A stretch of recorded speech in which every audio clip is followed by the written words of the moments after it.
देखिए, कल से बहुत ही ज़्यादा खासकर SC ST और OBC और माइनॉरिटी के लोगों में बहुत ज़्यादा रोष है बहन जी के बयान को लेकर। क्योंकि रितेश पांडे लोकसभा में उनके नुमाइंदे होंगे और राज्यसभा में सतीश मिश्रा जी होंगे। काशीराम साहब ने तो कभी इस मिशन और मूवमेंट को कहीं गिरवी रखने की बात नहीं की थी। आज चंद्रशेखर रावण जी का सीधा सीधा बयान है कि हम मिशन और मूवमेंट को किसी के यहाँ गिरवी नहीं रखेंगे। जय भीम साथियों, न्यूज़ इंडिया राइट्स को सब्सक्राइब करें और लाइक करें, शेयर करें। जय भीम नमो बुद्धाय साथियों, न्यूज़ इंडिया राइट्स जो बहुजन चैनल है, आप इसको ज़्यादा से ज़्यादा लाइक कीजिए, सब्सक्राइब कीजिए, क्योंकि यही।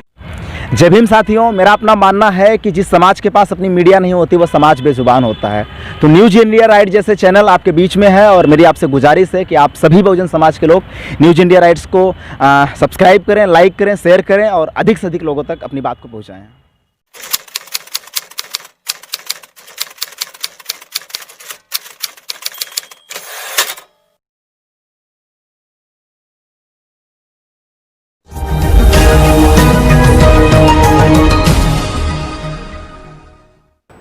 नमस्कार, मैं सुशील बोध न्यूज़ इंडिया राइट से और एक बार फिर मेरे साथ आज़ाद समाज पार्टी राजस्थान प्रभारी सतपाल चौधरी हैं और आज इनसे जानेंगे। बीते दिनों एक बयान दिया है बसपा सुप्रीमो मायावती ने परशुराम की मूर्ति को लेकर, तो जानेंगे कि इनकी क्या राय है और क्या संदेश है समाज के लिए। जी, स्वागत है आपका एक बार फिर न्यूज़ इंडिया राइट में। जी सुशील जी, आज सबसे पहले मैं मुबारकबाद देना चाहता हूँ बहुत सारी पूरे देश की महिलाओं को और इस देश के गरीब गुरबाओं को, पिछड़ों को, शोषितों को, वंचितों को कि आज हमारी बहन शौर्य के प्रतीक फूलन देवी जी का, पूर्व सांसद फूलन देवी जी का जन्मदिन है और उस जन्मदिन की बहुत बहुत शुभकामनाएं सब लोगों को। आपके सवाल के जवाब में मैं बताना चाहता हूँ कि भाई चंद्रशेखर रावण जी का आज बयान है स्पष्ट तौर पर कि हम लोग परशुराम जी की वो मूर्ति के लिए हमारे यहाँ कोई कॉलम नहीं है।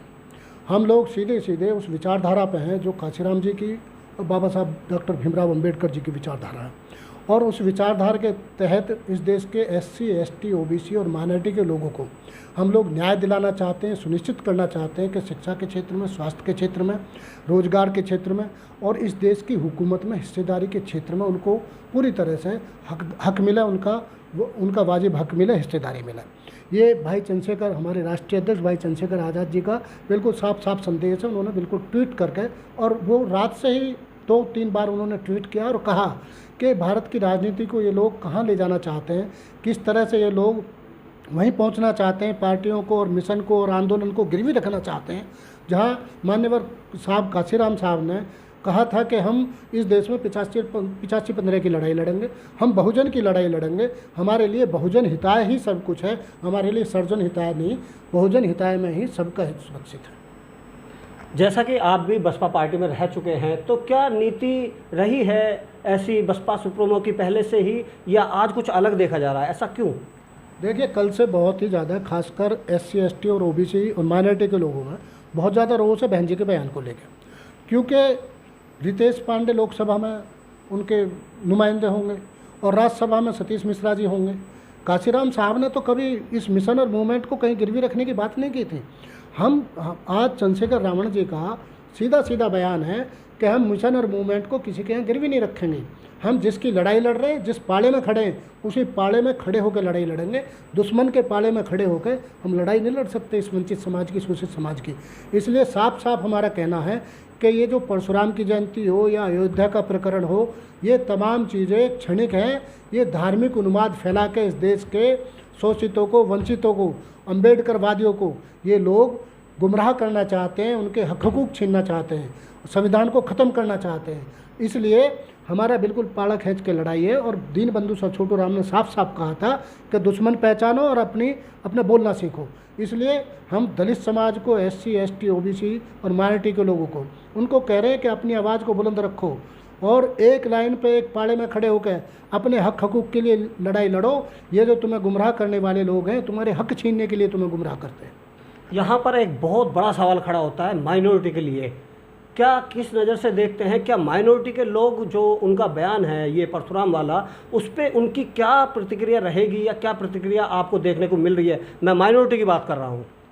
देखिए, दलितों और माइनॉरिटी के साथ इतना अत्याचार इस देश में हो रहा है। जब से ये हुकूमत आई है बीजेपी की, तब से चाहे बिहार हो या राजस्थान हो या मध्य प्रदेश हो या उत्तर भारत पूरा है, पूरे देश में उनके साथ जो जाति हो रही है, चाहे पीलू वाला प्रकरण हो, चाहे कहीं भी हो, गाय के नाम पे हो, तमाम चीज़ें हों, सीए हो, सीए, एनआरसी और एनआरपी हो, उस तमाम मुद्दों को केवल भाई चंद्रशेखर आज़ाद ने इस देश में उठाने का काम किया।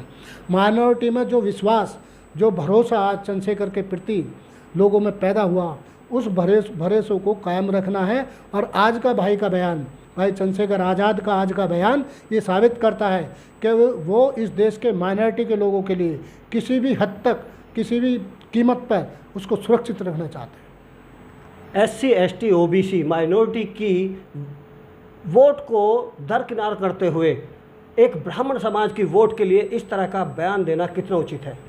देखिए, ये तो वो जाने कितना उचित है, क्या स्वार्थ है उनके, क्या स्वार्थ नहीं है, लेकिन ये कभी भी मान्यवर साहब काशीराम जी का और बाबा साहब डॉक्टर भीमराव अंबेडकर जी का कभी भी ये लाइन नहीं रही है। वो उन्होंने हमेशा 85 और 15 की लड़ाई का आह्वान किया, उन्होंने इस समाज को एकजुट किया। और इस धारा के विपरीत जो भी जाएगा, मैं कह रहा हूँ कि वो मारा जाएगा।